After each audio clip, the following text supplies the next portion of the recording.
Saludos queridos patitos, aquí estamos en ocasión de la guerra electrónica con el doctor Mariano López de Miguel, quien sugirió este tema. Antes de entrar en el mismo, yo creo que puede ser interesante, dado que hemos tenido... Ya este es el conversatorio 40. Hemos hablado de James Bond, hemos hablado de Spy Game.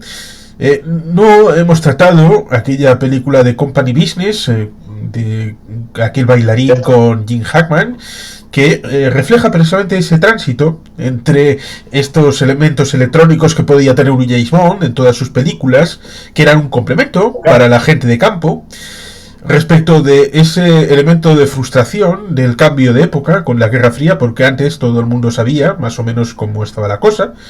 Había una especie de manual que todo el mundo seguía, el contrario, el a favor, y cómo hacer más o menos las cosas. Pero después, en Estados Unidos, en los años 90, hubo una suerte de idea de que la tecnología iba a suplirlo todo, y los agentes de campo ya no iban a ser necesarios, iban a ser como el señor que interpreta Robert Redford en Los Tres Días del Cóndor, que está en una oficina interpretando textos, enviando textos a no sé dónde para hacer propaganda, pero desde Nueva York.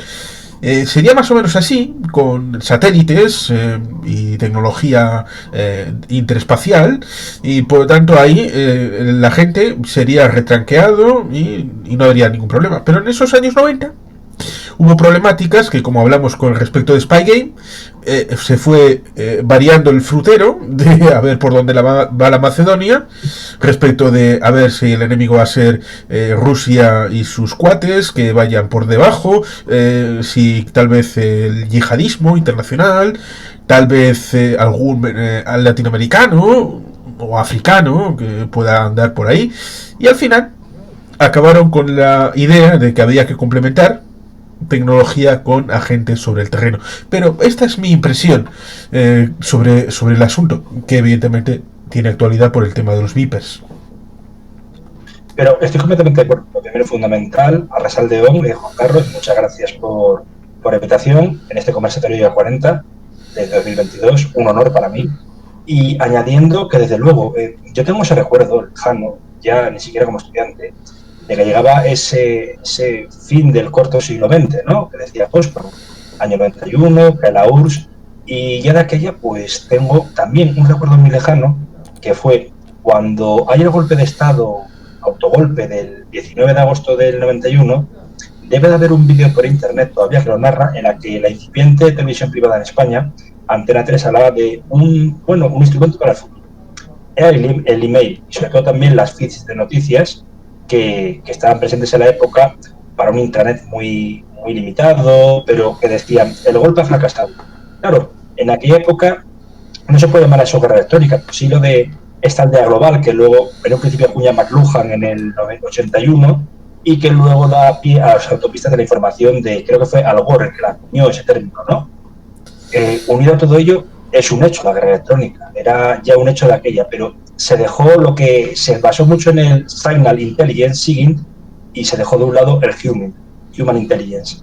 Y muchas veces he leído libros que enmarcaban el fracaso de Estados Unidos para parar el 11S o para vislumbrarlo, fue, aparte de la escasa colaboración entre agencias, era también que se dio más preponderancia a la guerra electrónica que a la propia inteligencia humana. Yo no sé qué opinas de eso, Juan Carlos. Pienso que es un tema, a estar un melón complejo. Sí, que es importante eso que comentas, y también lo que también has dicho respecto de la colaboración interagentas. Recuerdo, y esto es sorprendente porque fue nombrado por Bill Clinton, George Tenet como director de la CIA en 2002-2003, hablando de que no había una relación con el FBI o con la agencia de... Ahora no me recuerdo cómo es esta... Inteligencia para la Defensa, sí, del Pentágono. Sí, y también la otra que tiene aparición en Mercury Rising, aquella película de Bruce Willis con Alec Baldwin. Sí, con Alec Baldwin. Era como de, sí, la Agencia Cartográfica General, ¿no? O similares, era sí. Algo así. No tengo recuerdo de muchas agencias, pero es verdad, no había colaboración. Sí, son varias que tienen cada una segmentado su ámbito de inteligencia y por lo tanto esa compartimentación lleva a que algunos indicios que pudieran llevar, haciendo bien las cosas, a haber descubierto el pastel, pues no le dan importancia, no comparten con otro que pueda tener un elemento de acompañamiento y por lo tanto hay momentos de dificultad, por ejemplo el llamado cambio del milenio, que no lo fue porque en realidad era al año siguiente, que había previsto una fiesta como el 11S, pero se logró frenar, pero como no se... Sí, sí. Y ya hemos hablado de lo que ocurrió en el 93, justamente poquito después de entrar el señor Bill Clinton en las Torres Gemelas, que se ocultó en buena medida, y esto del ocultamiento no se crea que es exclusivo de los Estados Unidos, porque nosotros durante muchos años en el tema del Guggenheim ocultamos el hecho de las amenazas de la banda terrorista ETA de que estaba diciendo de que si que se construía ese museo iban a pegarle un pepinazo. Por tanto, el hecho de que estuvo a punto de una torre en el 93 de caer, de colapsar, y la idea era de que colapsara sobre la otra, esto se ha ocultado durante mucho tiempo y se pensó, bueno, un pequeño accidente, algo problemático. No, fue algo bastante más grave. Y él mismo dijo, volveremos y tumbaremos las dos. Y sorprendentemente, sí, Razmi Youssef, y al final lo acabaron haciendo. En el caso de Israel, que es el más avanzado de esto, porque es la Startup Nation desde los años 80, era el país para hacer estas cosas. Y durante 15 años, durante 15 años estuvieron preparando la venganza sobre una victoria militar, que fue la de 2006, pero una derrota de comunicación. Lo hemos hablado con él, pues justamente con Francisco García Campa, que le mando un abrazo desde aquí. Hablamos, que también lo hablamos en algún conversatorio y yo, Juan Carlos, acerca de ese libro que narraba lo que acabas de comentar. Cómo Israel perdió la guerra frente a Hezbollah. No la guerra en sentido militar, tampoco fue un paseo, la de 2006, sino en el sentido de que, bueno, la propaganda quedó muy tocada y fue, bueno, aprovechado esos instantes, esos huecos, por así decirlo, por el Hezbollah. Por el contrario, es cuando ya se aumenta el presupuesto, la partida presupuestaria para la unidad 8200 de guerra electrónica. Por el contrario, mientras que Israel y otras naciones empezaron a invertir en guerra electrónica, Richard Clark, el zar del antiterrorismo de Estados Unidos hasta 2002-2003 que dimite, advirtió, si se invierte ahora mismo un menos del 2% del PIB de un país en ciberseguridad, podemos tener unos problemas gravísimos. El primer problema se vio en un país pequeño de la UE, pequeño en extensión, pero también geopolíticamente y geopolíticamente importante, como fue el ciberataque que sufrió el Banco Central de Estonia en abril, mayo, no recuerdo bien, de 2007 por parte de Rusia. Está demostrado.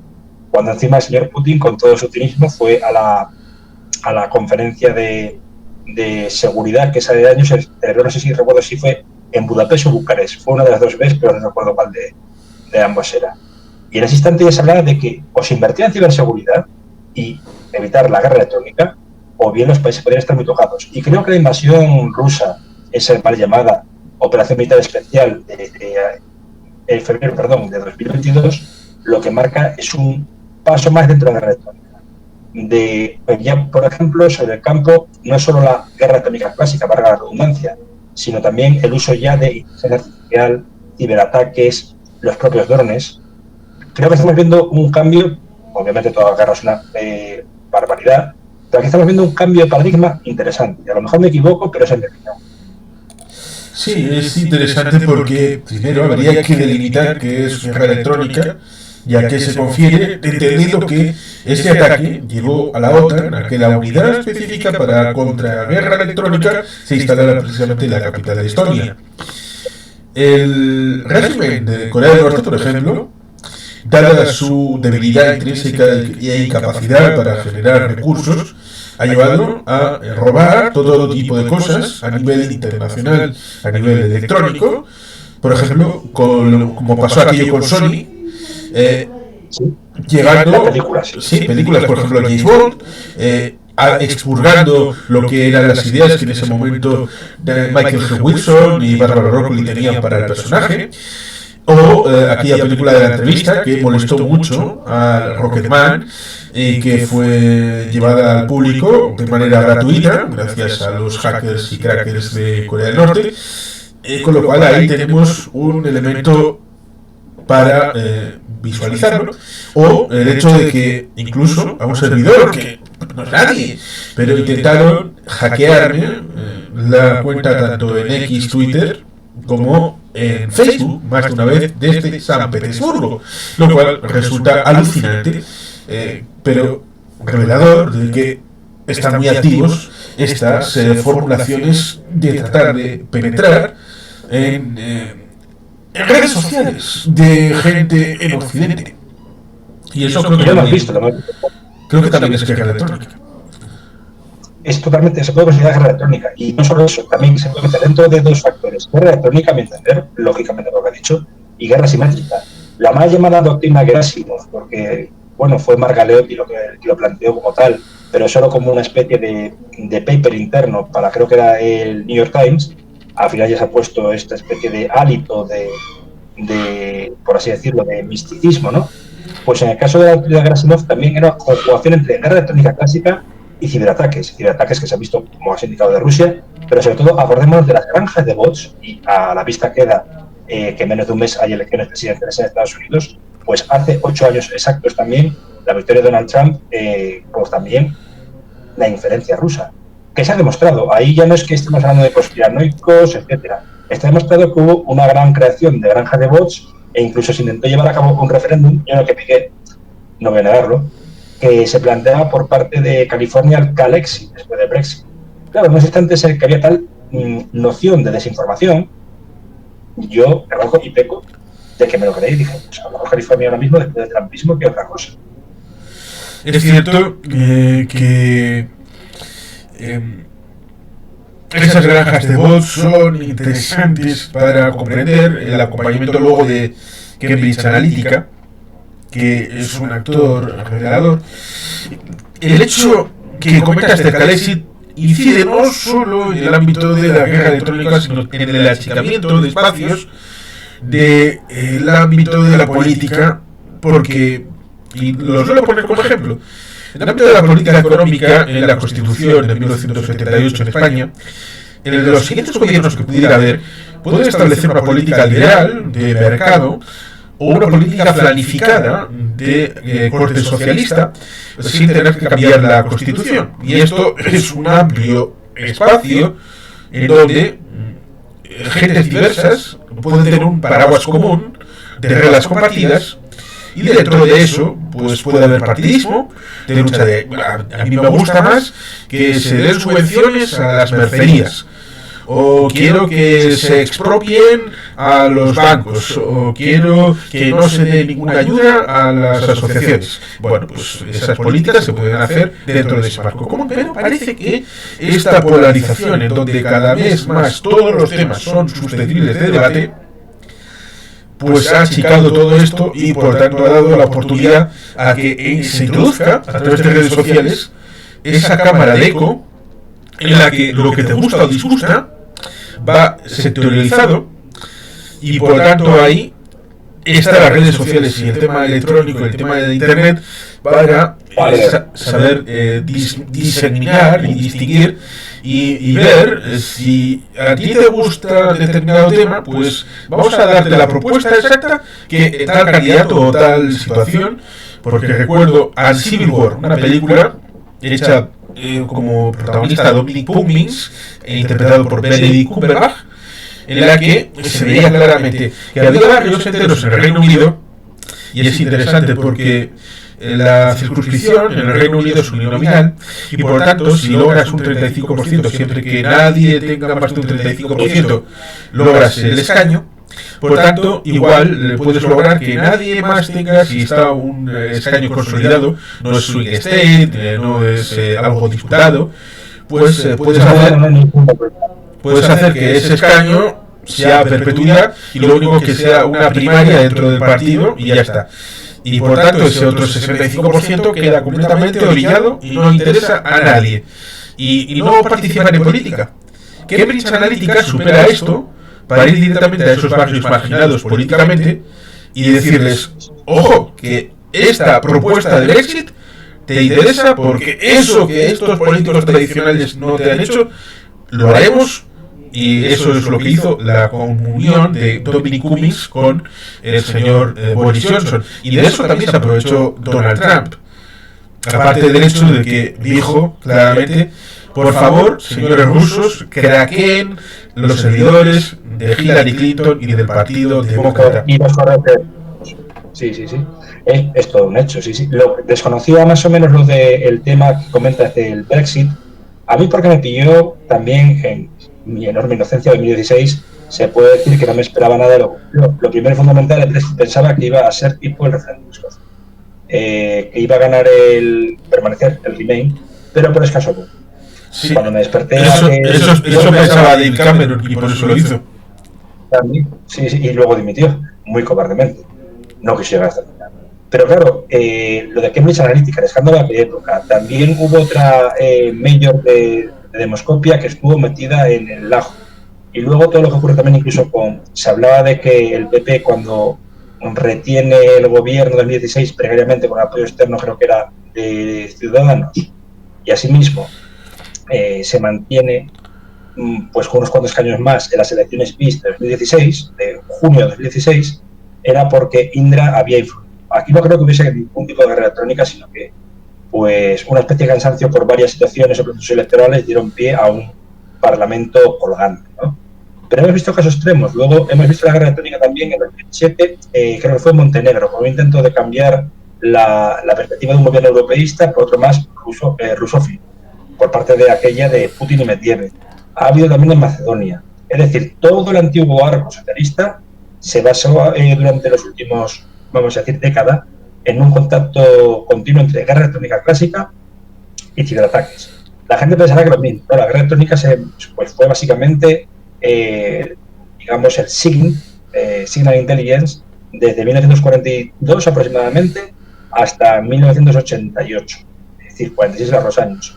Lo que ya la entrada y craqueo de todo tipo de cuentas, documentos, etcétera, se hizo masivamente pues a partir del año 2015 y anteriormente también por Wikileaks. Mucha gente me pregunta, ¿Wikileaks pudo ser un tipo de guerra electrónica?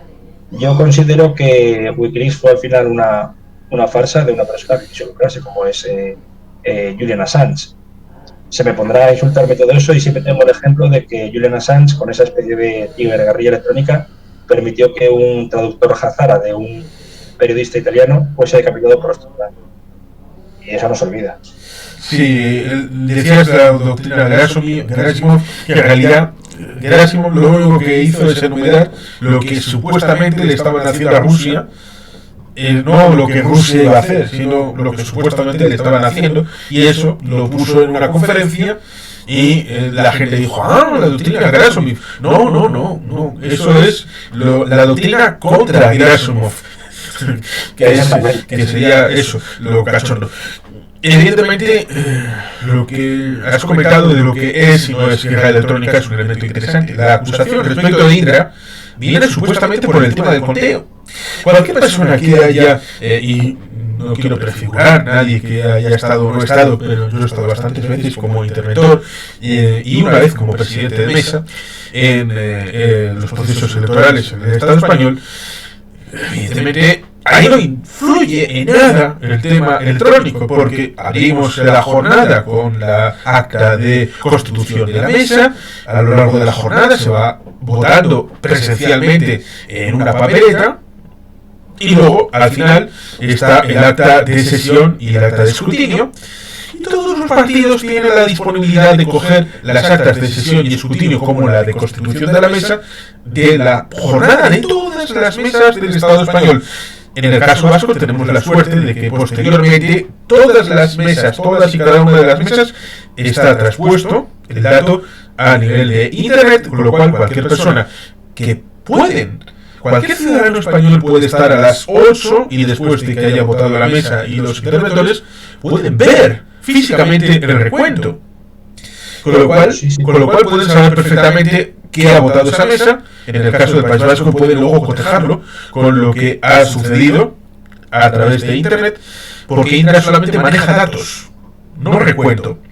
Lo mismo que Venezuela, lo mismo que ha pasado en Venezuela, donde, por mucho que se diga que es un voto electrónico, pero no es el Internet. Hasta el punto de que, en caso de necesidad, esas máquinas reciben un pendrive que saca los datos y se llevan al CNE en caso de necesidad de que las máquinas no funcionen. Pero nunca a través de Internet, con lo cual el hackeo es imposible. Por tanto, ahí tenemos elementos bien interesantes de lo que es o no es el tema de qué es guerra electrónica y qué no es, porque ahora parece que cualquier cosa es guerra electrónica porque está de moda. Y evidentemente hay que saber diferenciar, como bien haces. Y me parece muy interesante que cites lo de Venezuela, porque sobre todo me parece que una de las fake news que más se establecieron hace 4 años, ante la victoria de Joe Biden o en las presidenciales y mientras estaba la transición de presidente electo a presidente de la nación, fue que la maquinaria o máquinas que había de recuento de votos en Estados Unidos eran venezolanas o chinas. Pero que posteriormente también se hizo cuando esa especie de victoria más ajustada aún de Lula da Silva frente a Jair Bolsonaro, ¿no? Estas máquinas son de Venezuela, tienen una puerta trasera, se puede... No, mire usted, es lo que tú dices, hay un elemento físico y nunca van a tener salida de Internet, porque de hecho si hubiese salida de Internet se cancelaría la votación. Es un elemento efectivamente de actas, quizá también de recuento, pero no de porcentajes totales ni globales. Entonces, todo lo que se hace aquí, por mucho que se diga que esas máquinas son hackeadas, etcétera, es pues alimentar un mito inexistente.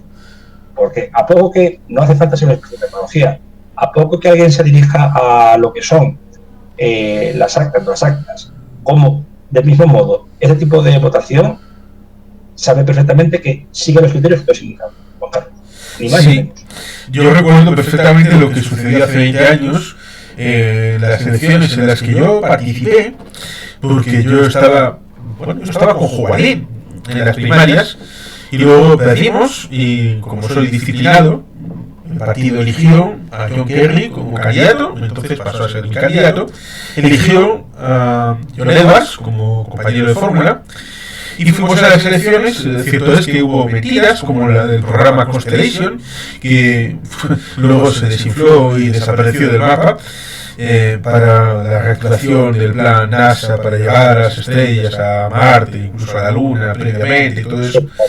Salió aquel vídeo, y no sé si es frisando el tema de la guerra electrónica o simplemente fake news, de supuestamente el señor Bin Laden pidiendo el voto para el Partido Demócrata, lo cual, por la situación mental de la gente, Bin Laden está con los demócratas, con lo cual los demócratas de verdad tenemos que estar con el presidente Bush. Y esto pues parece que caló y la gente pues se echó para atrás. Y cuando vimos que perdimos la elección presidencial, se empezó a decir, ¿no? Unas máquinas en Ohio estaban metidas la mano por detrás, había una puerta trasera, como si aquello fuera juego de guerra, como si fuera la OPR. Y a ver, muchachos, 20 años después, vemos claramente que Ohio se ha convertido en un swing state. Por tanto, era simplemente gente cabreada que no quería votar al Partido Demócrata. No busquemos terminar. Ahora, probablemente ahora ha cambiado y se ha movido mucho la swing state, sobre todo el más importante, Georgia, desde que ocurrió lo del señor Raspberry, que se llama así, con lo de la contabilización de votos, los 12.000 votos y similares.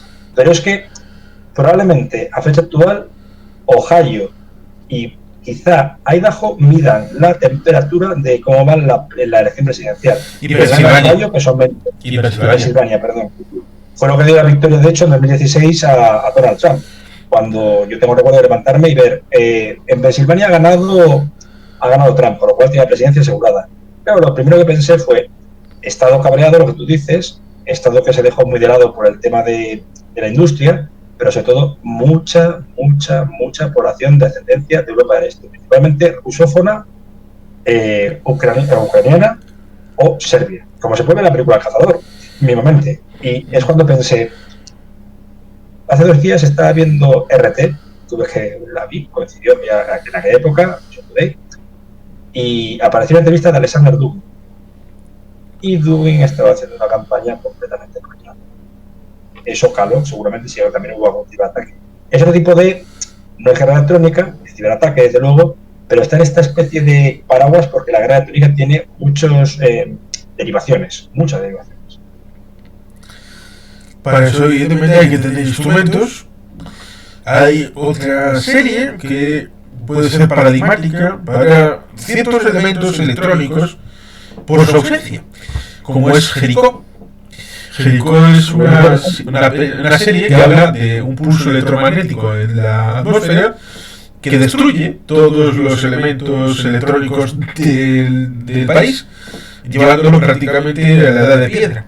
Y no es tan raro tanto cuanto en el final del siglo XIX hubo una llamarada solar que frió lo que era el telégrafo, que era lo más avanzado, y algún elemento de infraestructura de electricidad. Con lo cual, estos pulsos electromagnéticos, lo mismo que esas llamaradas solares, si se produjeran ahora, tendrían un impacto muy importante en todo lo que hemos conseguido, no solamente en tema de electrónica, sino también en todos los elementos ligados al Internet de las cosas y las interconexiones, que son mucho más importantes incluso que hace 25 años, por no hablar de hace mucho más tiempo. Recordemos, por ejemplo, que la temática que dice del PEM, pulso electromagnético, se veía en varias películas que al final la ficción puede llegar a ser realidad. Estamos viéndola en la última película de Sir Roger Moore como 007, Panorama para matar, pero también, donde más me impresionaba, era una película que es una secuela bastante nefasta de un clásico como es 2013 Rescate de Los Ángeles, en el cual, pues a través de satélites posicionados se puede devolver la tierra como tú dices, a la de piedra. Es un concepto interesante porque ya en los propios, digamos, combatientes en Afganistán, desde Mujahideen hasta Al-Qaeda, se llaman muy poco a tecnología. No es que desconfiasen de ella, valga la redundancia casi, ¿no? Sino que decían, tanto avance tecnológico puede dejar un rastro, y el rastro es peligroso. Utilicemos cualquier tipo de tecnología analógica o incluso palomas mensajeras. La versión 2.0 de este tipo de pensamiento o este tipo de acciones para evitar ser localizados, hasta hace 2 semanas, los beepers y walkie-talkies de Hezbollah, pienso. Sí, es interesante porque en 2013 el contendiente respecto de Estados Unidos era Venezuela. Con lo cual, qué película. Horrible, pero el guionista metió ahí una cuña, aunque fuera tal vez como ojímetro, pero ahí estaba, cuando, bueno, pues tampoco había tanta publicidad respecto de este país, aunque recuerdo que en Viento de las Velas, Anthony Quinn hacía de un capitán que se resguardaba también en Venezuela para expedir ciertos certificados de un banco que en aquel momento no existía. Con lo cual, hay películas que tienen ese tufillo, esa cosa bastante curiosa. Pero sí, decía antes que durante 15 años, desde esa guerra de 2006, Israel quería la venganza porque sabía que en algún momento iba a llegar. Y alguien, del mismo modo que Mahmoud Ahmadinejad reconoció que, oye, muchachos, aquí igual tenemos a gente del Mossad metido, somos permeables a la infiltración, así que vamos a organizar una realidad, un ente, un comité que vaya a buscar, un comité anti-Mossad, y pusieron a un agente del Mossad al frente del comité anti-Mossad, y él mismo fue buscando a la gente, con lo cual el comité anti-Mossad era la unidad del Mossad en Irán. Fantástico, bravo, muchachos. La unidad se de 1900, sí. Con lo cual, ahí fantástico. Y evidentemente ahí tenemos ciertamente lo de los beepers, porque alguien le dijo a Nasrallah, oye, esto de los celulares, esto de los móviles con smartphones y todo esto, igual los israelíes, el Mossad te lo hackea y te metes en problemas, con lo cual quítate de esto. Yo tengo un colega que hace en Taiwán relacionado con Hungría, ya sabes, Hungría de Orban, con lo cual son panas, son gente simpática, pues te hace unos beepers chachipirulis, pues se la meten por nada. Sí, totalmente. De todas formas, la guerra electrónica contra Hezbollah es que va, pues básicamente también desde ese 2006. Tengo un recuerdo lejano, esto, vivencia personal, de que ese verano estaba preparando algunos papers, estaba el Ecuador de la carrera, y fue cuando empezó la guerra contra, bueno, entre Hamas, Hezbollah y parte de la IRGC presente en tanto la franja como ya en el Líbano, ¿no? Y se hablaba de hacer la guerra electrónica de Hezbollah porque había sido encima muy inteligentes en aquella época, no había smartphones, y lo que hacían es meter infiltrados entre la policía y demás, y cuando no quieres localizarte con un teléfono móvil, lo que se hace es utilizar un satélite, pero que esté a la vista de todos. Es como decir, vamos, para que la gente lo vea, que vaya a ver el programa y lo entienda, es básicamente como decir, hablo a la vista de todos, pero hay tanta gente que no me puede localizar. Ya es un plan sin fisuras. Poco a poco luego ya el teléfono satelital por su carestía se deriva al smartphone.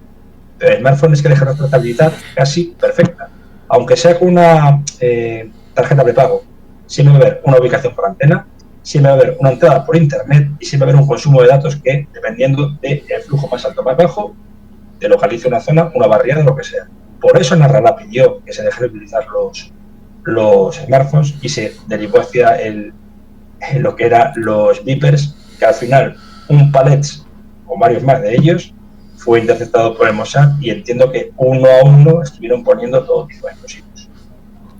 Y que efectivamente tal vez Nasrallah, como Stalin o a Hitler le gustaba mucho ver películas, pues igual vieron aquella película con Jim Hackman y con Will Smith, aquella de Enemigo Público, en la que había una monitorización y le iban buscando para encontrarle, y seguramente pensó, bueno, igual pasa esto parecido, el tema de las videocámaras que están por todo el mundo, por aquí y por allá, buscando información, hasta el punto de que ya Bin Laden y luego parece que Hamas y Hezbollah han seguido más o menos el mismo sistema de ir yendo a lo analógico.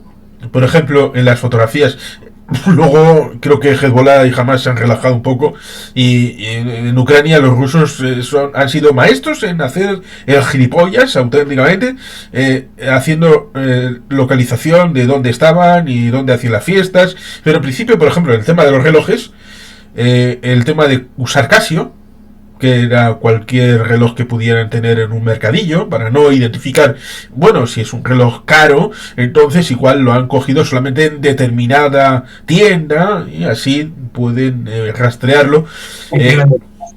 Claro, el tema de las palomas mensajeras, los mensajes de texto escritos, cosa que el Mullah Omar hacía en su tiempo, y otros que han seguido esa estela, para precisamente tratar de contrarrestar la guerra electrónica.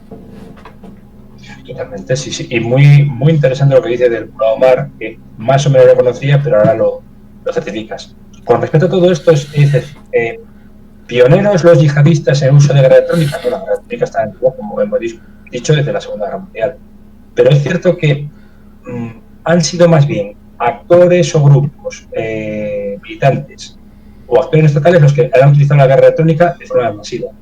Yo creo que no me confundo al pensar de que, por ejemplo, el conflicto de la guerra de Vietnam, Vietnam del Norte, posteriormente unificado, o incluso Corea del Norte se desarrolla por el tema de flujo monetario y de liquidez, pero en el caso de Vietnam nunca he visto que ha utilizado guerra electrónica contra sus enemigos, ni contra Estados Unidos, ni contra Camboya cuando lo invade tras lo que es la caída de la monarquía y la llegada de los generales rojos, menos aún pues por países de la zona de Asia-Pacífico.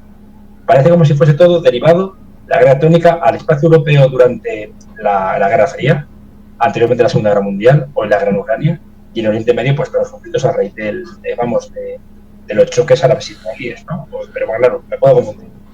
No, es cierto, porque en aquellos años 70, 80 eran equipos prohibitivos, muy caros, que solamente muy pocos podían tener, yendo a un elemento que puede ser ocioso, pero al fin de cuentas tiene el tema electrónico por detrás. La primera película que introduce esas maquinitas que luego proliferaron en los años 80, y seguro que has jugado en unas cuantas, esos recreativos, en esos salones de recreativos, fue en Cuando el destino nos alcance.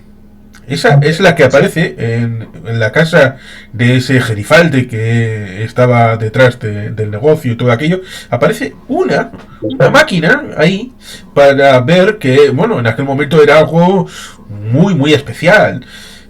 Hubo que esperar, por ejemplo, la película Juegos de Guerra para ver cómo Matthew Broderick se metía en una de estas salas de recreativos, en donde todo el mundo podía meter su $4. Bueno, en el Estado español eran 25 pesetas o 50 pesetas, y ahí, pues, si eras bueno, echar la tarde, y si no, pues, el $1/4 o 5 minutos, y bueno, pues. 15 minutos, no, sí. Pero sí, y fue una introducción interesante, porque encima no pocas veces se ha hablado también de, dentro de la guerra electrónica, la guerra fría cultural. Y los recreativos, por ejemplo, marcaron mucho eso. Había hasta miedo en algunos casos de cuando se produjeron recreativos, tú te acordarás de uno, como es el Tetris, como que fuese un motivo de infiltración por parte de la URSS. ¿Cómo va a haber hecho la URSS un juego que es tan altamente secreto detectivo? Tengo un recuerdo de, muy alegre, de en un bar ver el blanco y negro de ABC, cogerlo un momento, pasar las páginas, llevadas ya de la nueva forma de absorber el cerebro, lo decía así, a veces siempre con los titulares tan amarillistas, por parte de los soviéticos a Europa, el juego Tetris. Es cierto de que hasta en buena medida el juego caló mucho, pero ¿podían recaudar algo los soviéticos? No, estamos hablando de economía centralizada. No había copyright con respecto de eso, con lo cual Sí, era casi poco caro. efectivamente me costó bastante porque cuando en la universidad vi el libro de software de un francés, ahora no recuerdo el nombre, que hablaba precisamente de esa situación que el Politburo había, precisamente por esa conceptualización que tenían del individualismo y el ámbito colectivo, y que poner una terminal de un ordenador, ya sea incluso en el ámbito oficial, en el despachito, o más privadamente, no lo veían, que rompía con ese esquema de socialismo marxista soviético que habían implantado, y aun pudiendo haber tenido a mediados de los años 70 un avance de conocimiento, lo postergaron hasta que en el año 83-85 se dieron, oye, que esto es importante. Y por eso siempre la Unión Soviética acabó yendo 1, 2, 3 o 4 pasos por detrás en las generaciones, y teniendo que bien comprar a los franceses o a través de los franceses, o incluso robar, evidentemente, ya sea patentes o las maquinarias. Y lo que dice el libro, y es algo que sucedió en el año 85-86, que ciertas maquinarias que controlaban gasoductos ligados a Siberia de repente explotaron. Y se dice que fue una infiltración occidental para demostrar que estas capacidades, en aquel momento todavía embrionarias, podían ejercer influencia geopolítica sobre el terreno con los enemigos de la libertad. Totalmente. Y aparte de todo ello, estás dicho fechas importantes, 86-87, pero también dijiste 83-85. Un momento en el que la guerra electrónica cobra quizá importancia puntal en Europa, primero por año 83, postrimerías de la revolución abortada en Polonia, solidaridad, etcétera. La infiltración era total. De hecho, llegaron a recurrir a la guerra electrónica a través de la Stasi. Vecino más, no era mucho más poderoso porque los métodos de la Stasi eran muy rudimentarios, como parezca. Y luego ya, año 85, lo que fue la confrontación entre Ryan y Arquero Capaz, Ivor Archer. Un momento en el que Europa estaba fluyendo hacia un más que posible conflicto, estaba también el foco en Afganistán, y la guerra electrónica mandaba en los instantes. Un cambio, una equivocación en el despliegue de misiles interpretado por un otro país, la OTAN, el Pacto de Varsovia, muchos hablaban, no sé si había sido también Robert Fisk, como que podía haber una deflagración a nivel mundial. Y pienso que fue así. Algo también inspiró un poco ese tipo de destrucción mutua asegurada que aparecía en juegos de guerra. Esto es un juego extraño. Solo ganas si pierdes. No sé si recuerdas así la frase o similar, ¿no? Si no juegas. Si no juegas, perdón. Sí, es como cuando tienes al demonio y la única oportunidad de ganarle al demonio es no ofrecerle combate. Y más o menos la idea en juegos de guerra era esa. la mejor manera de ganar en una guerra termonuclear global es no jugando. Y por eso le decía finalmente, ¿quiere una tranquila partidita de ajedrez? Es ciertamente un momento interesante de la historia, porque Eric Mielke y Marcus Wolf tenían, no en esta década sino en la anterior, cogido de las pelotas literalmente a este señor. Que por eso, pobre Willy Brandt. Por eso tuvo que dimitir en el año 74.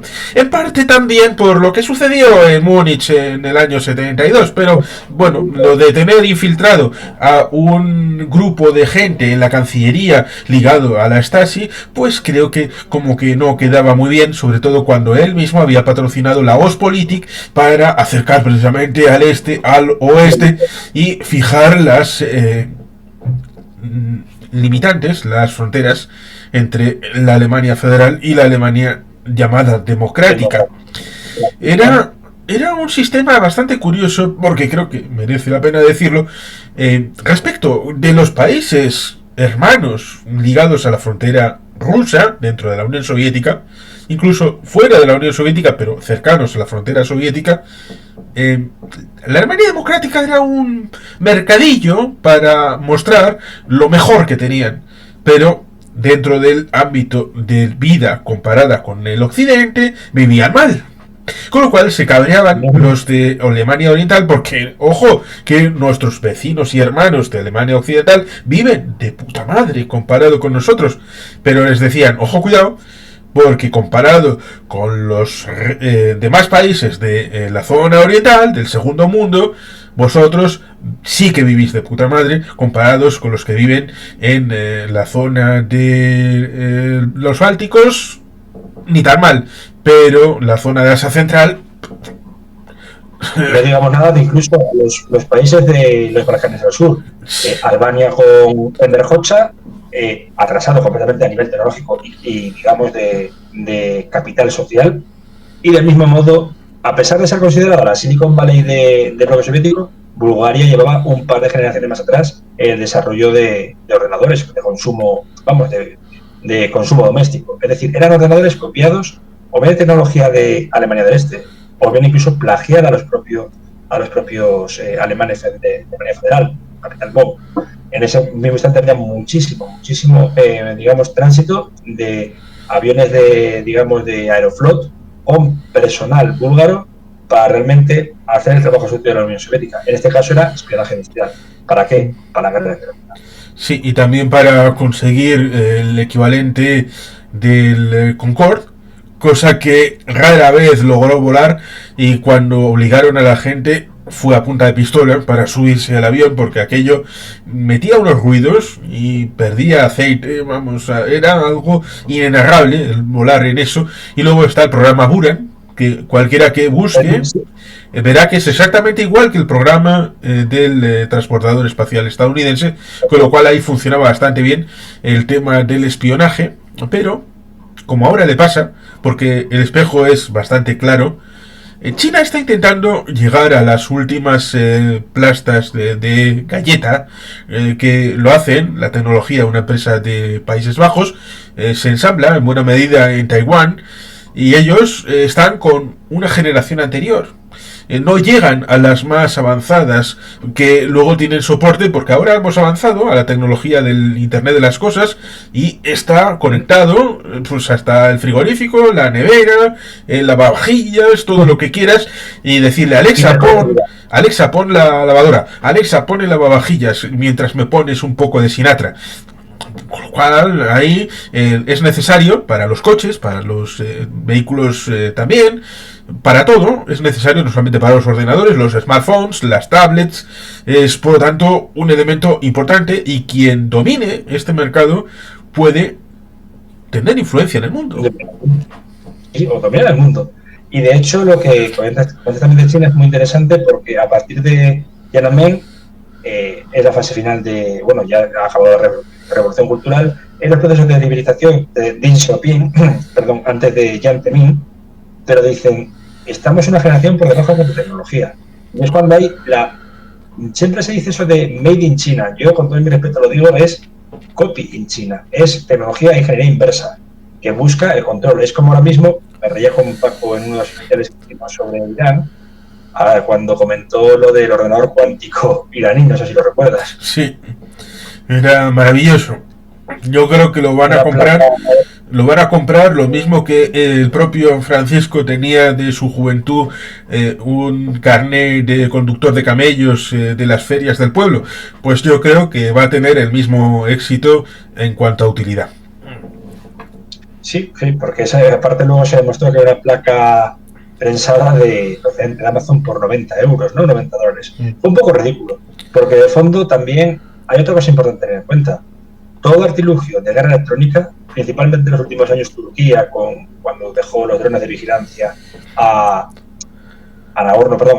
Azerbaiyán para lograr la guerra total y la victoria total en Nagorno-Karabaj, son sí drones no tripulados con inteligencia artificial, pero nunca los citan. La guerra electrónica se basa en que las herramientas útiles no se citen por miedo a que se puedan ser copiadas o desarrolladas por el enemigo. Es un principio básico, si no caemos en la más absoluta estupidez. ¿Por qué ya, habiendo ganado la primera baza, voy a citar lo que es el instrumento utilizado? Si llegan a desarrollar los países, que pueden hacerlo perfectamente, que tengamos un margen de por lo menos un lustro, 5 años, para, mientras tanto, nosotros defendernos ante ello. Y lo que pasa es que hay esa especie de retroalimentación de hablo de esto, digo lo otro, y es peor que espionaje industrial. Sí, porque las medidas de contramedida, valga la redundancia, son igualmente importantes. En la guerra activa y la guerra pasiva, que eso me retrotrae a junio-julio del 2001, la isla de Hainan, aquel incidente que pudo haber sido el derivante de un choque que ahora parece que es inevitable, por lo menos en el ámbito comercial. No creo que vaya a haber una guerra porque China, aunque parezca que es una potencia mundial, contendiente de Estados Unidos, no lo es. Es una potencia regional, muy importante, pero regional, con una flota que ya hemos visto, un submarino nuclear hundido en la propia situación en el río, con lo cual, pero cuando se produjo ese avión, ese choque con el avión caza chino, cayeron con buena parte de la tecnología y fue por tecnología inversa incorporado al conocimiento chino. Esto es importante e interesante porque, evidentemente, en el caso de Rusia-Ucrania, necesitan medidas y contramedidas para los drones, que en la primera jornada Bayraktar se puso las botas, pero ahora ya no. Para el tema del sistema AWACS, que es el único elemento, porque luego dirán, la OTAN es poderosísima. Bueno, es poderosa en potencialidad, pero solamente tiene los AWACS y poquito más de elemento común, porque luego es la participación de los ejércitos nacionales los que pueden nutrir o no una misión de la OTAN. Los suecos creo que tienen una especie de AWACS más pequeño, no como lo que es el Radomo, sino un elemento más lineal. Me parece que fue el laboratorio del distrito de Uppsala, tiene varios centros de innovación tecnológica y sacaron los componentes de AWACS. Los países escandinavos han sido muy, muy proclives al uso del desarrollo de armamento para guerra electrónica. ¿Por qué? Porque sobre todo, y esto es muy sencillo de verse, tienen al gigante ruso a escasos kilómetros y temen un ciberataque, ataque por guerra electrónica, incluso una invasión subrepticia, tipo lo que quiso hacer Boris Johnson por Holanda, que decía.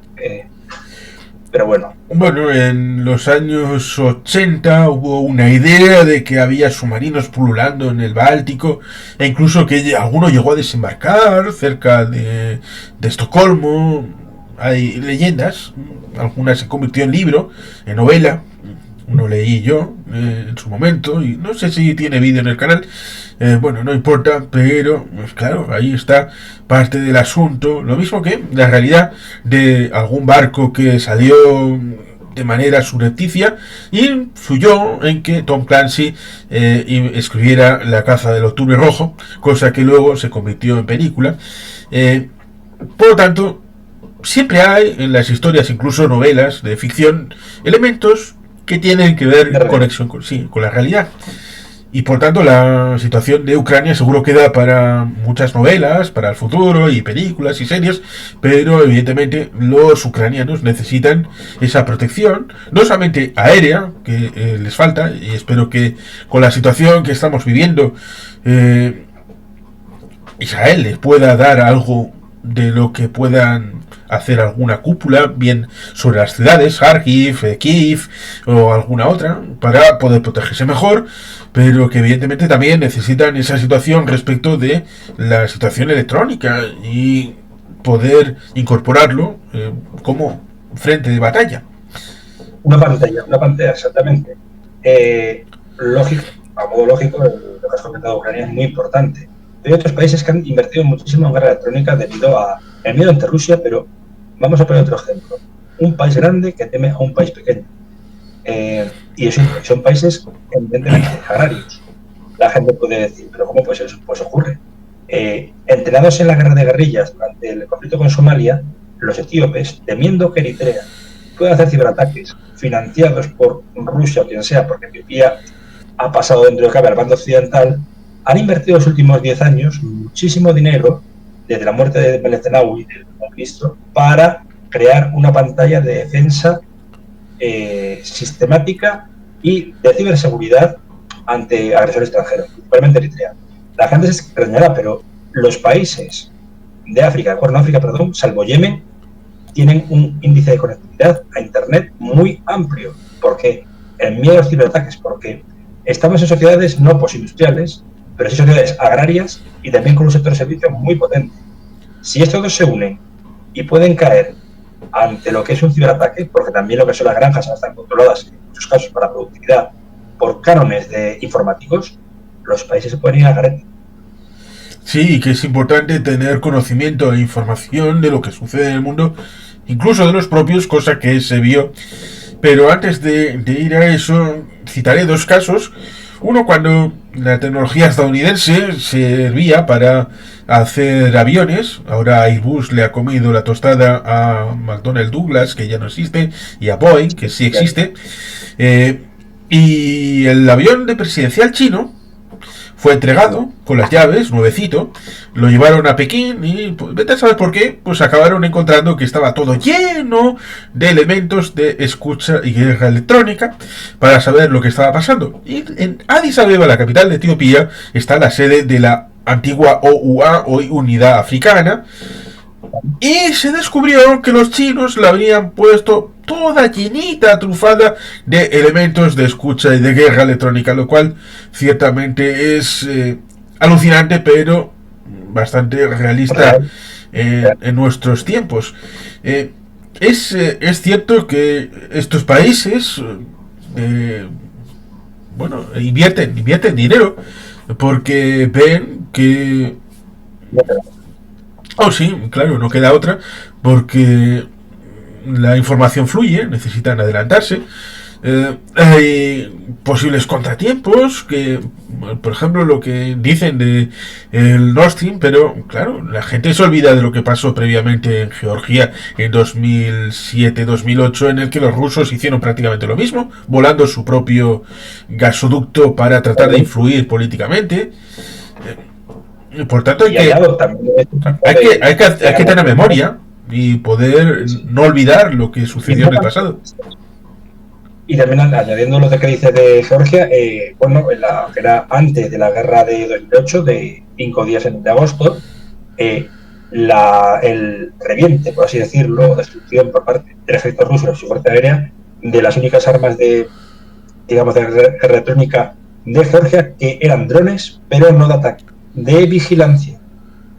Manufactura turca, desde luego, y también israelí, pero en aquellos instantes lo que era el mando unificado aéreo de Georgia tenía auténtico pavor, sobre todo porque Rusia amenazó con un pulso electromagnético no tanto sobre Tiflis o Gori, etcétera, sino sobre Adiaria, la región autónoma, y la capital Batumi. ¿Por qué? La salida de la flota naval georgiana a el Mar Negro. Sí, hubo, aunque no lo parezca, hubo una pequeña refriega naval y la cosa no terminó muy bien, como tampoco terminó muy bien la situación respecto de Ucrania ni en 2014 ni en 2022, a pesar de que después Ucrania ha derrotado a la flota rusa en el Mar Negro, eh, pero prácticamente sin barcos, lo cual hará que mucha gente se vuelva a pensar qué demonios va a pasar con la flota y para qué se necesita complementar. Bueno, seguramente lo hizo que en el año 82, con la guerra de las Malvinas, parecía, y esto resulta curioso decirlo, parecía que la flota británica iba a irse a la verga, literalmente. ¿Por qué? Porque habían aceptado el esquema de cosas en las que Sir John Hackett, que había sido el comandante de la zona norte de la OTAN, había incorporado, tal vez en el ámbito multidimensional, del ejército de tierra, el ejército del aire y la zona de la flota para cubrir el espacio de Islandia a Noruega, el flujo de posibilidades de la flota soviética que pudiera salir de Murmansk y Arcángel, y ese sería su sector de utilización. Y para eso la flota de la Royal Navy no se necesitaba tal y como estaba antiguamente, y habían ido reduciendo, y no iban a hacer nuevos barcos. Y lo mismo con aquel famoso vector de utilización del armamento nuclear como era el Avro Vulcan, y estaba siendo desmantelado justamente en ese momento y fue sacado a rastras prácticamente del desguace para poder utilizarse en la guerra de las Malvinas. Si no hubiera sido por la guerra de las Malvinas, Margaret Thatcher no hubiera tenido una oportunidad para renovar la Royal Navy como hizo precisamente en ese año 82, y a ver cómo habría sido el futuro del Reino Unido sin una Royal Navy tal y como se estableció después. Y no olvidemos otra cosa, que dices lo de control de guerra electrónica por zona fluvial naval. No hemos de olvidar esa especie de mamotreto que fue un prototipo de la Unión Soviética, también en sus costumerías, que se llamó el monstruo del Mar Caspio. No sé si te suena. No, en este momento no. El monstruo del Mar Caspio realmente era una especie de copia de elementos. Se llevó, hasta ahora está languideciendo, creo que es en Azerbaiyán, el actual Azerbaiyán, o quizá incluso en el desierto de Kazajistán, probando como aerodeslizador de captación de ondas de radio corta y radiofaro. Podía ir armado también, era para controlar toda una zona que empezaba a ser problemática, como es la cuenca del Caspio, como he dicho, pero también todo el norte del Cáucaso, con lo que conlleva distintas etnias militares. Es muy interesante porque el origen del ámbito informático, dicen que el padre de Steven Spielberg estaba metido en todo aquello, era una habitación completa en un gran edificio como era ENIAC, pero la gente debe recordar a un gran hombre ligado a la informática, pero que igual su vida privada es otra cosa, como es Konrad Zuse. Konrad Zuse tuvo hasta 3 protoordenadores, aunque ligado a la etapa de Tercer Reich, con lo cual eso en buena medida se ha ocultado porque la tecnología ligada al Tercer Reich luego fue o comprada o llevada al ámbito occidental y luego se reconfigura para tener otra prestancia. No puede ser que esta gente tuviera estos conocimientos, aunque resulta curioso porque el ordenador que utilizaron en las zonas tan dolorosas como los campos de exterminio fue un IBM de tarjetas perforadas. Eso es, para contabilizar todo el número de muertos y dejar todo, porque otra cosa no, pero estos sistemas autoritarios son, cuando caen, son fácilmente localizables porque cuantifican y cualifican todo, sea como sea, el formato que sea. Y muy cierto lo de las tarjetas de IBM y también pues incluso la empresa Krupp, que empezó a tener preponderancia hacia una industria como iba a ser la del software. En pañales, lógicamente, sí. Pero... Y que efectivamente, lo mismo que el Bradley fue un tanque de la Segunda Guerra Mundial que funcionó muy bien, incluso en el frente oriental, porque tenía interiorizado el esquema individual de que usted es votante, usted paga impuestos, es importante, incluso en la tripulación del carro de combate. En el ámbito de la informática, era muy importante el hecho de que cada persona pudiera tener acceso a uno de estos elementos, a pesar de que originalmente el tema de Internet fuera diseñado, el tema de ARPANET, fuera diseñado en los años 60 para conectar distintos nodos de centros universitarios en donde pudiera rápidamente, si explotaba una bomba atómica aquí, pudiera esa información ir saliendo o salir o compartida previamente y que no hubiera toda la información en un solo lugar para ser desaparecida y volada, y por lo tanto se necesitaban esas autopistas de la información para que no hubiera sino una red en donde todos compartieran aquellos datos tan importantes y tan vitales llegado el momento. Algo que pudiera derivar, sí, como el sistema de radioescuchas, pero de una manera más evolucionada, y eso evidentemente en Occidente derivó en primero Apple, Microsoft, bueno, o luego otras previamente que no son conocidas, que crean el ordenador personal, que es lo que cambia todo. Y lo cambia. En aquella época, pues tanto IBM, sí, Apple, también tenemos que hablar de una muy, lo digo en clase, como era Amstrad. Que Amstrad quiso crear un imperio realmente a través de la nada. ¿Qué ocurrió? En aquellos instantes había un problema que era, si eras muy innovador, acababas quebrando. Hubo otra persona también maravillosa que al final de sus días, el año pasado, hace 2 años, como era Sir Clive Sinclair, nunca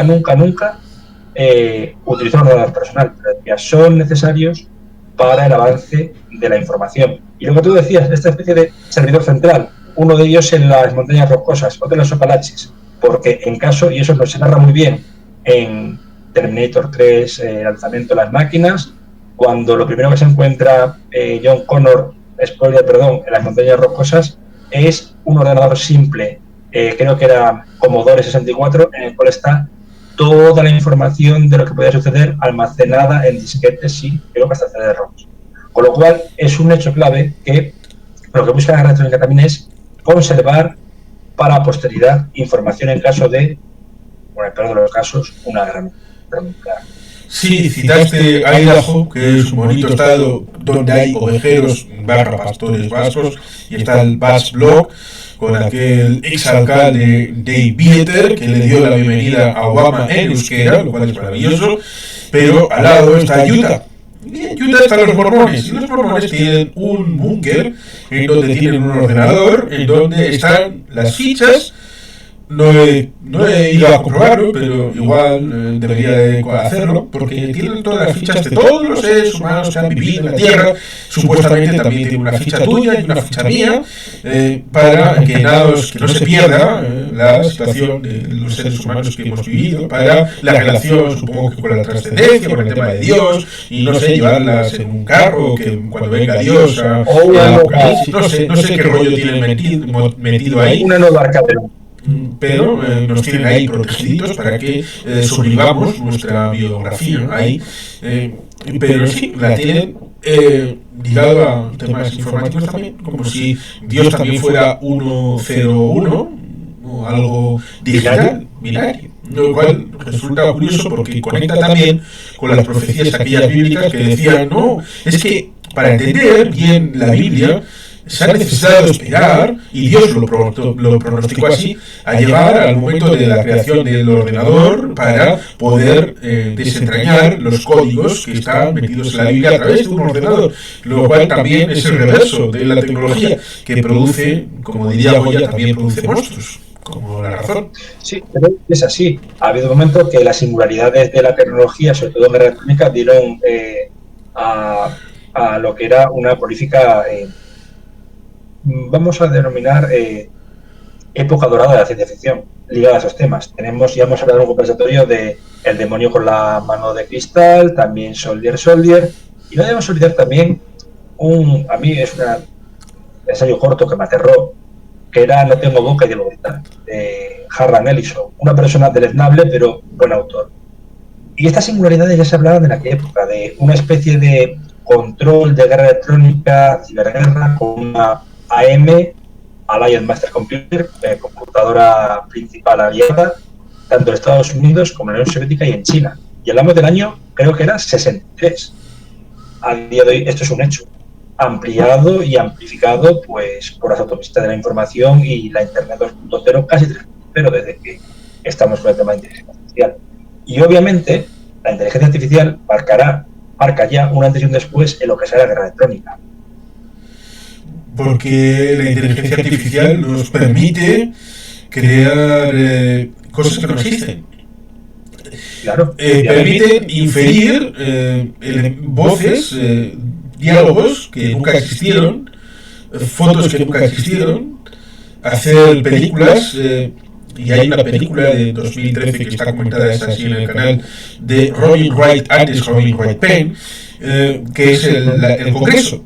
Una película en la que la actriz supuestamente permite que la escaneen y a través de eso pueden hacer las películas que quieran y ella no tener que ir a rodar, lo cual nos lleva evidentemente al tema de la huelga de guionistas y de actores que fue hace no mucho tiempo y que precisamente tiene que ver con el hecho de que estas inteligencias artificiales hay que blindarlas porque no solamente para las grandes estrellas, para esas estrellas que van picando de serie en serie y que, bueno, pues como John Amos, que ha fallecido recientemente, que tienen que estar en un montón de platós porque le pagan un poco. John Amos, bueno, pues siendo, hay muchos menos conocidos que él, que tienen un dinerito aquí, otro allí, otro allí, otro allí, y así suman un dinero para el mes.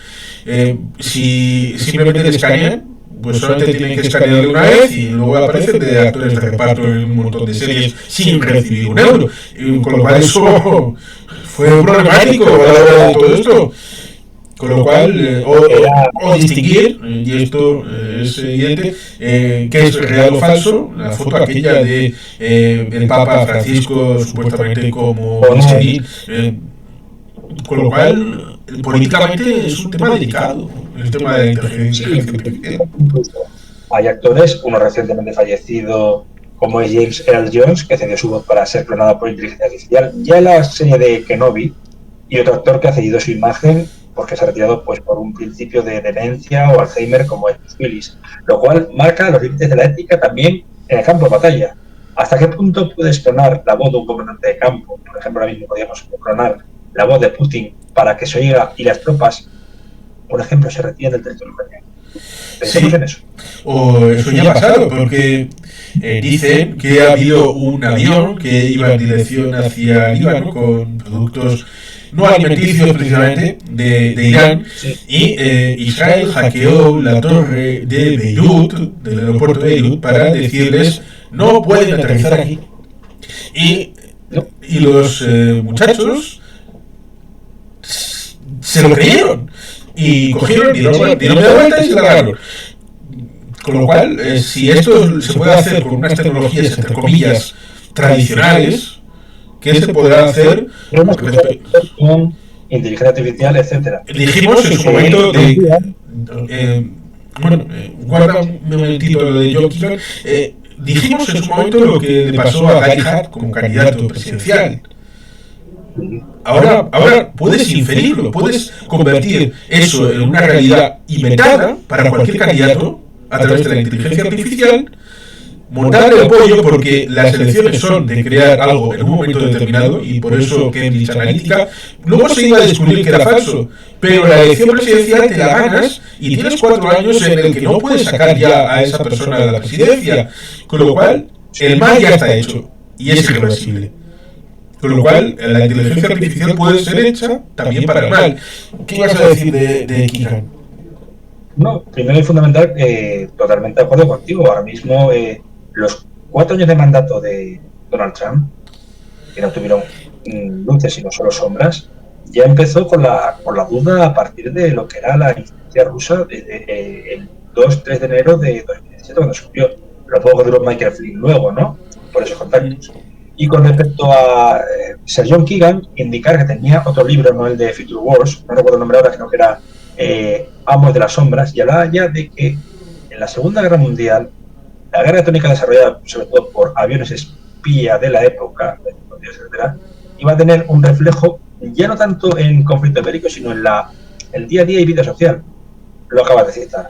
La inteligencia artificial, por ejemplo, ha escasamente, a partir de mañana, un mes llevar la cuenta atrás para las elecciones presidenciales de Estados Unidos. Y que efectivamente solo... Sí, perdón. No. No, no, no, por favor, sí.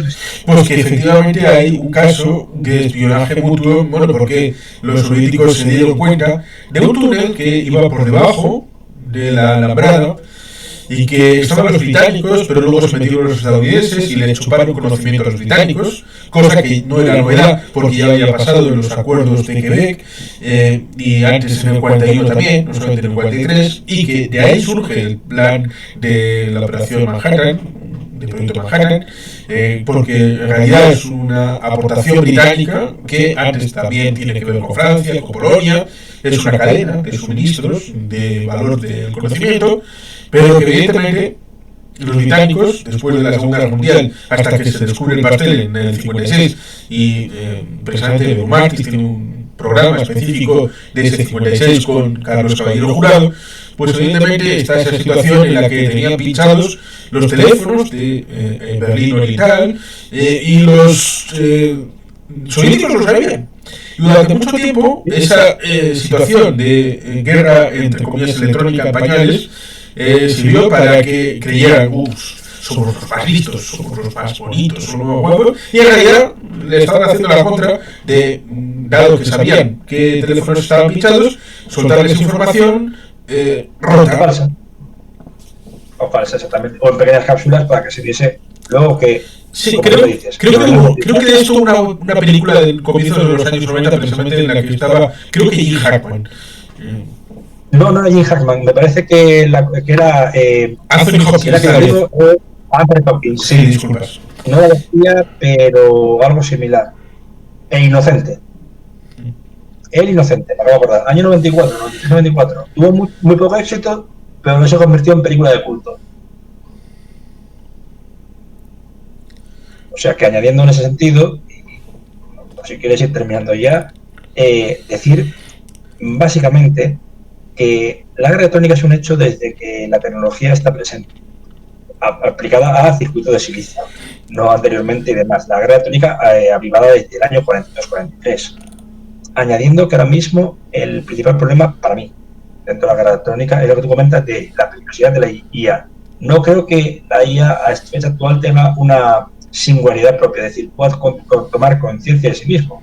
Y parece que estoy hablando de ciencia ficción, pero, y perdón por referirme a videojuegos, mi sobrino jugando al Call of Duty, estoy viendo el Call of Duty Black Ops 2, que se enroca, se sacó en 2012, pero habla de 2025. Y está hablando de ataques con drones, está hablando de intentos de cambio de un nuevo orden mundial mediante la tecnología, de singularidades de inteligencia artificial. Otros juegos como también el Call of Duty Ghost, con un escenario en Latinoamérica muy peligroso. Y esos momentos que piensas que si los guionistas han hecho un pacto con el diablo, porque la ciencia ficción da paso a una realidad bastante preocupante. Tendríamos que pensar en ello y tendríamos que pensar también en cómo no atajar, sino preocuparnos de que haya una sinergia entre la propia humanidad y la futura IA, o la presente IA. Sí, si quisieras hacer para finalizar un rastreo a nivel de los diferentes continentes y países que hay sobre el estado de la cuestión de la guerra electrónica, que últimamente ha tenido ese foco en el tema de Israel, sobre todo teniendo en cuenta que Israel se puede defender con la cúpula de hierro, la onda de David, el sistema Arrow, pero esto ha sido precisamente por esa Startup Nation que ha ido construyendo poquito a poquito, durante 44 años prácticamente, todo este elemento, pero hay más mundo a través de los continentes y los mares que no solamente Israel.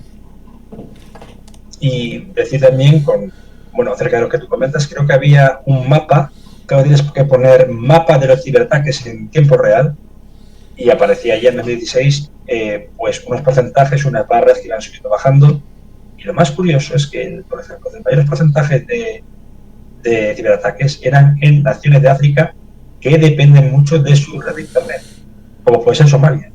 Eso me impresionó, porque pensaba que iba a ser más bien en países como Estados Unidos, Canadá, México, hablando del continente americano, en Europa, todo lo que pasó con los países bálticos, incluso ya luego China, contra la India, etcétera, y de repente ves que hay creo que eran 5 minutos, 4 ciberataques sobre Somalia.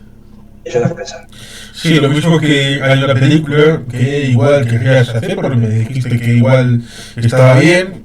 Y como hicimos en Navidad, Jungla de Cristal 1 y 2, y en verano, como lo correspondía a Jungla de Cristal 3, tenemos esa situación de Jungla de Cristal 4.0 respecto del secuestro de instituciones públicas, lo cual en algún lugar no muy lejos de por aquí se ha dado respecto del secuestro de esas instituciones y sus elementos informáticos, hasta el punto de que en la realidad, digo, en nuestro entorno, han tenido que volver a sacar el boli, el archivo físico, porque estaban secuestrados esos elementos informáticos, que en buena medida es culpa de alguien que le da a... Uy, me han enviado un archivo adjunto, voy a darle.